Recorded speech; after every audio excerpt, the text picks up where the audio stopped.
Bill Plaschke, Courtney Cronin, David Dennis Jr., Frank Isola. Let me hear it.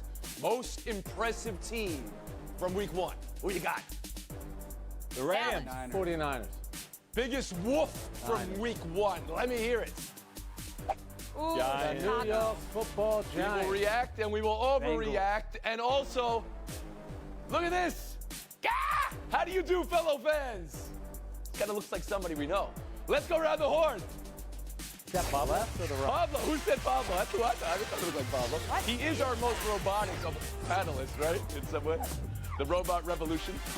If anybody would give his body to science, it would be Pablo. Did not one panelist on this show say the Miami Dolphins as most impressive in week one? Tua Tagovailoa is where we start. 466 yards. Look at the placement on that deep ball, and on this, the game-winning touchdown pass to Tyreek Hill. This hookup, Tua to Hill, off to a near record-setting start. And when the defense needed to be there, breaking Justin Herbert down in the last drive. Those cyborgs we showed you that look like Pablo Torre, that is part of a movie promo, but the movie script that we see every year from the Chargers, that they lose games like this. Miami, 36. LA, 34. It is Overreaction Monday. Let's react over. Who's making an argument today that the Miami Dolphins are a Super Bowl contender? Bill Plaschke, around the horn to you. That's nuts, Tony. You can't say that because they played the Chargers. The Chargers had a horrible maybe the Dolphins are great. We don't know. We can't tell from this game. The Chargers played man coverage against arguably the best man coverage quarterback in the league the last 2 years. Tua threw for 334 yards against that man coverage. It was 78% of the time trying to cover Tyreek Hill. He had 5 catches of at least 19 yards. He was open all day. All the dropbacks to ahead, no sacks. They didn't touch him. The Chargers, Brandon Staley, is supposed defensive genius. Terrible Chargers. All right, so you're pumping brakes on the Dolphins at least? Pumping and brakes. Frank Isola, Yes, possible the Dolphins are a Super Bowl contender after what you saw in week one? Will you say it? Tony, no one's overreacting more than you are. They didn't play the 85 Bears. They even played the best team in L.A., the Rams. I mean, give me a break. The best part about that game was that Tua stayed healthy. This guy had not played since Christmas. He can put up good numbers. We were all concerned about his health. Absolutely. But they beat a team that the last time we saw them play was winning 27-7 in a playoff game and lost that game. It's only the Chargers that they beat. Good road win. I'm not going Super Bowl contender after that. Another panelist hitting pause on this Miami season opener win. Courtney Cronin, let me ask you, did you see a team that could contend for the Super Bowl yesterday in Miami? I did. Bill, Frank, come on, guys. They put up 536 yards and 36 points on the road against a team that was in the playoffs last year and a playoff contender this year. That's absurd to say that they're not in that conversation given what you saw from Tua, who is in the category of best quarterback performances from week one. Led all quarterbacks in EPA per play. And watching him and Tyreek Hill string that deep ball together, that's something that's going to be on display this year. That's why they have the most explosive offense. As of right now in the AFC, they're putting the AFC on notice. I loved what I saw. And guess what? They weren't even the most complete version of themselves that they can be because Teron Armstead was not playing. Imagine what happens when Tua has the full breadth of his pass protection in front of him. And David Dennis Jr., did you see a Super Bowl contender in Miami yesterday? Yeah, Bill, Frank, take this one off. Let the rookies take over and show you guys what the real answer is. The Miami Dolphins are absolutely Super Bowl contenders with what we saw this week. Did you see anybody in the AFC? I know there are 2 teams playing tonight, Bills and Jets, that looked markedly better than this team in the AFC. And in addition to that, who is going to stop this squad? Tua's fourth most passing yards in a season opener in NFL history. They didn't have Armstead, as Courtney said, and they still did not give up any sacks. They are eviscerating that Chargers defense that, yeah, again, you can talk about what they did in the playoffs, but they were a playoff team. So this Dolphins squad looks like they have an unstoppable offense, and I dare anybody to try to do it. Frank, I'll let you back in here. You can respond. Yeah, well, again, it's the Chargers that they beat. There is a self-importance to this team, though, where the head coach is saying, well, now Tyreek Hill knows how to get open. Excuse me? He didn't get open when he was on the Kansas City Chiefs in Super Bowls. Now we're talking like the first game against the Chargers. Stop, and Plaschke, please. I'll give you That's a response, an overreaction, too. Why are they playing man coverage? Why nobody plays man coverage against Tyreek Hill? That's crazy. That's insane. Unfortunately, Bill's right. So we're split on that Fortunately. story. We'll move on to nominee 2 for impressive week 1. It's the Dallas Cowboys. Complete and total domination of the New York Giants, all facets of the game. 40-0 to start a season. That's a once in every 30 years score. DeMarcus Lawrence said, definitely feel like we put the league on notice. I think that's an expression Courtney just used to describe Miami. So a lot of notices going out in week 1. Frank Isola, you're in New York. This is your account. Was this more about Dallas putting the league on notice or the Giants getting dog-walked at home? No, it's a combination of both, but really Dallas. Think about their first touchdown is special teams. Second touchdown where the game was over then when Saquon Barkley fumbles the ball for a return.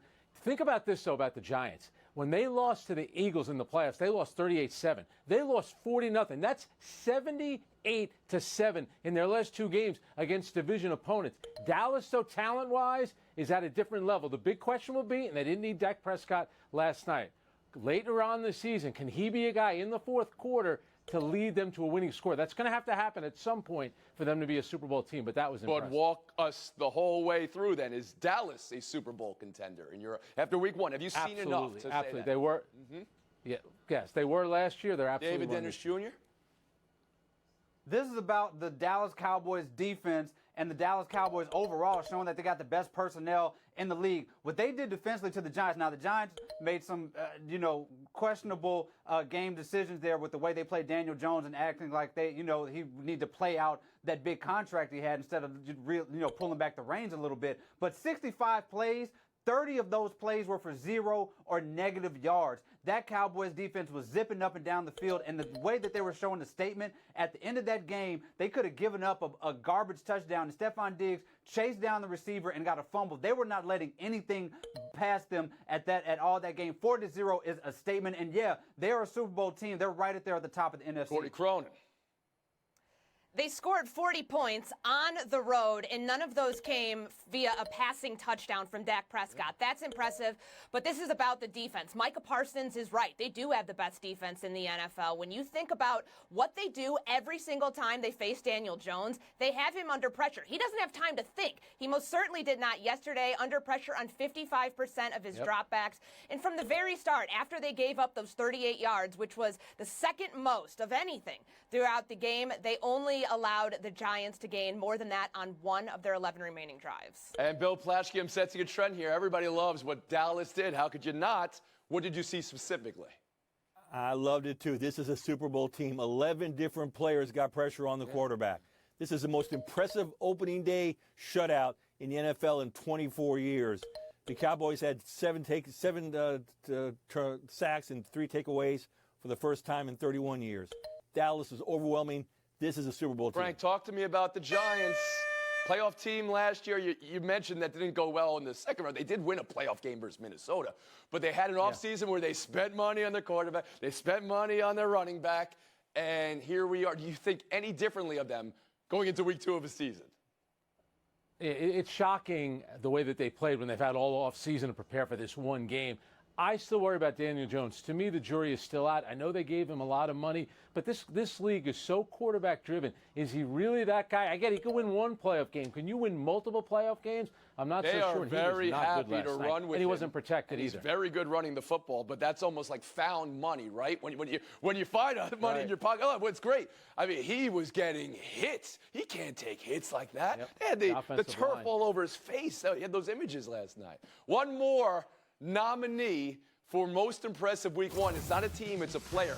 I'm going to ask you, who is the #1 rated passer in the league through 1 week in the NFL season? Anyone? He's on the screen right there. Jordan Love. Jordan Love. 3 touchdowns, no mistakes, benefited from a whole lot of yards after catch. Packers lambasted the Bears 38-20. Other side of the field, not a great sign when you start the season with a sorry. Justin Fields apologizing to teammates and Bears fans with a sorry, it sucks. Court, you were there. Takeaway from Jordan Love and from Justin Fields. With Jordan Love, they didn't ask him to do anything he wasn't capable of, and he still put up 245 yards and 3 passing touchdowns. Now, I think the adjustments that they made after he overthrew some receivers in the first half to get Aaron Jones involved in the game in the second half, that was the dagger. The Bears didn't have any counter for that. And on the flip side of this with Justin Fields, this felt like a continuation of the things that we saw last year. How does DJ Moore, your number 1 receiver, only have 2 targets in the second quarter of this game? And Justin Fields on the run, the pass protection was terrible. Only 4 pass attempts that went 10 yards downfield. That's not a game plan that really exudes confidence in your quarterback's ability to air it Bill out. Plaschke. Jordan Love was stunning. I had no idea. I mean, I hadn't really seen him before. He was 8 for 10 on 3rd and 4th down plays for 7 first downs. And all the complaints Aaron Rodgers had about no receivers, I haven't heard of half these guys he threw the ball to. Musgrove and Reed and these kids. I mean, he's getting the job done, and I had no idea he had his in him. Jordan Love, most impressive performance of Week 1. I'll tell you what, Bill's paying attention because he happens to be right. I mean, let's remember, Aaron Rodgers is making his debut tonight on this air, on this network. All we've heard about all offseason was Aaron Rodgers. All we heard about during the preseason on Hard Knocks, the Aaron Rodgers infomercial, was all about him. The guy that replaced him, think about the pressure that was on this guy to go on the road, division opponent. I thought that was the biggest story of the day. I thought that was an outstanding performance. And David Dennis Jr.? It's time. It is time to put the Justin Fields Chicago Bears experiment off to glory. This is time to put the passion. I'm tired of what I'm seeing. Wait. Whoa. This is a hot take. I don't know. It's Week 1. I do not know. No, it's not. It's Week 1, but there's been years of this. We have not seen this Chicago Bears franchise be able to put anything that looks like success behind this quarterback. When I'm watching Jordan Love play and Justin Fields, I don't think there's a big gulf in talent, but what I see is one franchise that's putting winners around the quarterback and another franchise has no clue what to do with him. There were 4 times they started runs at 2nd and 17. He was pressured on 65% of his dropbacks. That defense was a paper. So you're saying the team hasn't built around Fields in the best way. You're not saying that Fields it can't make it in this league, are you, David? No. Yeah. I'm saying that franchise has not given him a chance. Courtney, I'm going to give you the last word on this. You did hit pause because this summer there was a lot of hype. Justin Fields, is he an MVP candidate? You hit pause on that previously on our show, but specifically what you saw was the malfunction yesterday. A lot of it was the game plan. They threw a lot of screen passes, and that was to combat the deficiencies that they have up front. But even with Fields trying to get the ball out quickly, it didn't really have anywhere to go. And he admitted that there were a lot of things that he could have done differently. Matt Eberflus said today that Justin needs to play better. But this is also on play calling and putting your quarterback in a situation that he can succeed when they get behind the chains. They're 5 and 21. Plaschke, Dennis, Isola just realized they're in a show against an NFL reporter on an NFL Monday. Take a break. Buy or sell next. Welcome back to Around the Horn, coming to you from the Seaport, brought to you by Chase.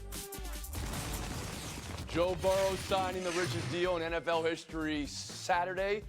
The Bengals having the woofiest performance of Week 1 Sunday, non-Giants category. Browns 24, Cincy 3. 82 yards passing for Burrow, 45% completions, career lows for both.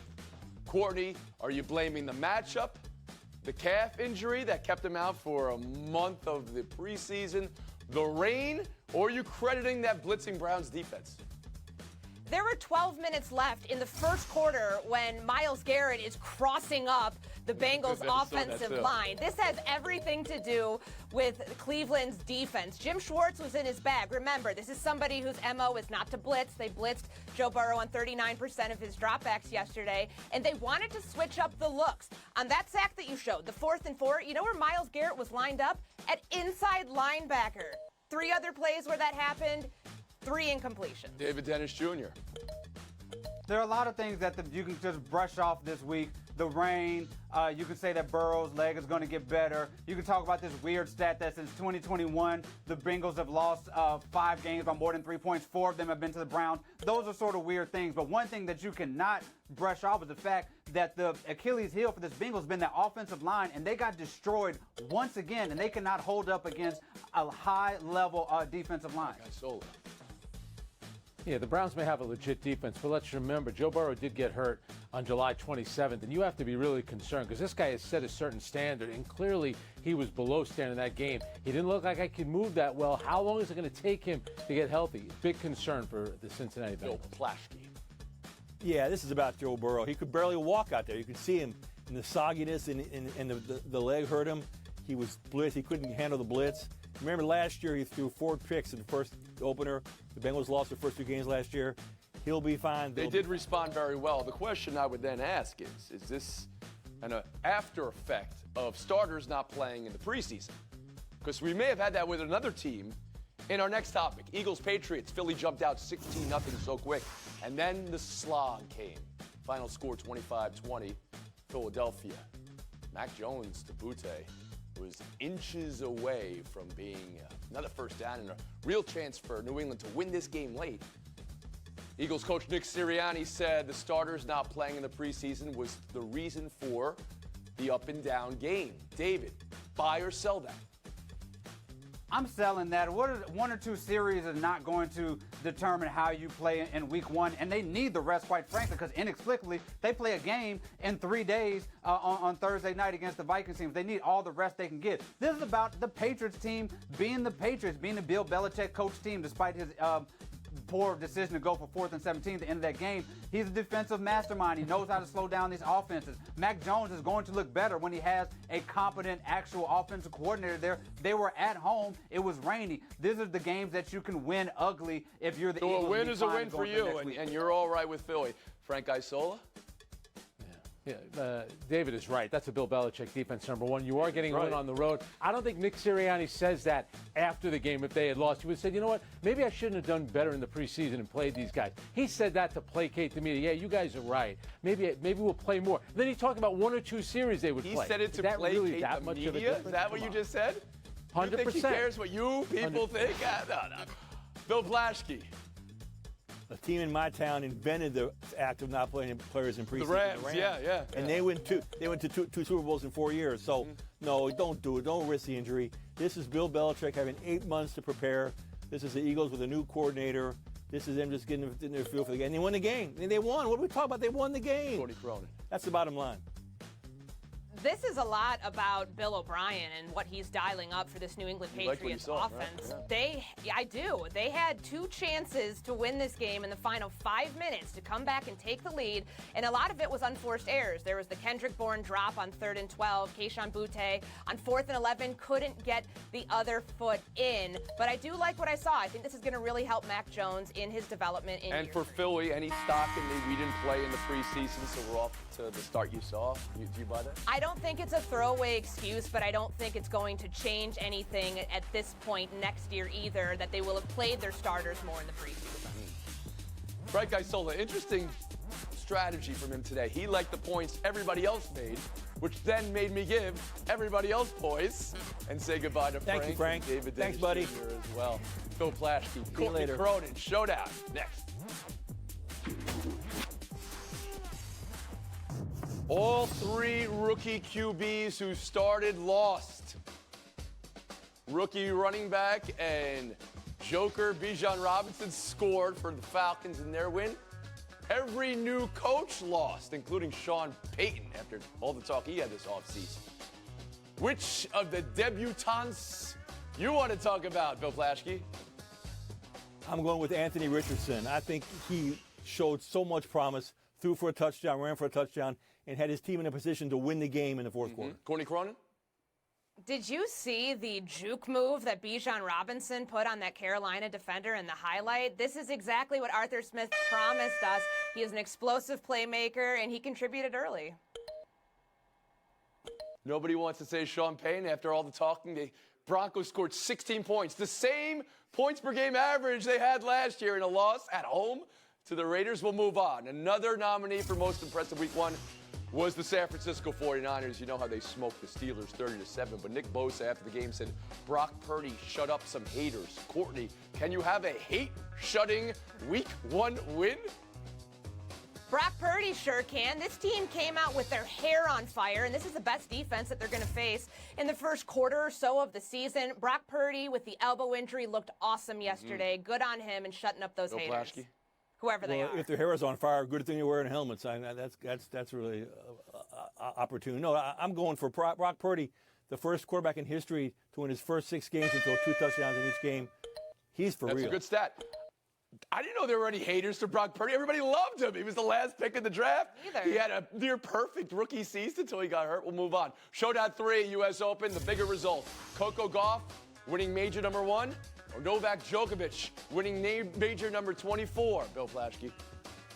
Well, I'm going for the Joker. He ties Mark record for most Grand Slam wins.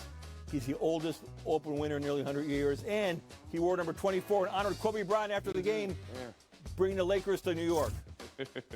Cody Crody. There it is. Coco Gauff, it was such an incredible moment with her and her father after the match and how good she's been since Wimbledon. The haters. Apparently, she's got everybody's username. She grew up in an era of social media, and she knows how to handle it. Who are these haters? She's beloved as well. I don't understand this. Yeah, for Djokovic to tie Court Smith, who had some of those wins before the Open era, and to win in the U.S. Open after he couldn't play last year because of the vaccine. Point. Bill Plaschke. Thank you, Tony. It's stunning. We had to wait to the end of the show to talk about the most incredible victory yesterday in the NFL. The Rams beat the Seahawks. The Rams, who I wrote should tank for Caleb Williams, came out. Matthew Stafford was unbelievable, 334 yards passing. The young secondary held Geno Smith to 112 yards. The Rams scored on every possession in the second half. They shut the Seahawks out in the second half. The Rams are better than I thought they were going to be. They should tank. Sean McVay. You wrote they should tank. You actually, everything I just did to give you points. Tank. Forget it. Tank in week 1.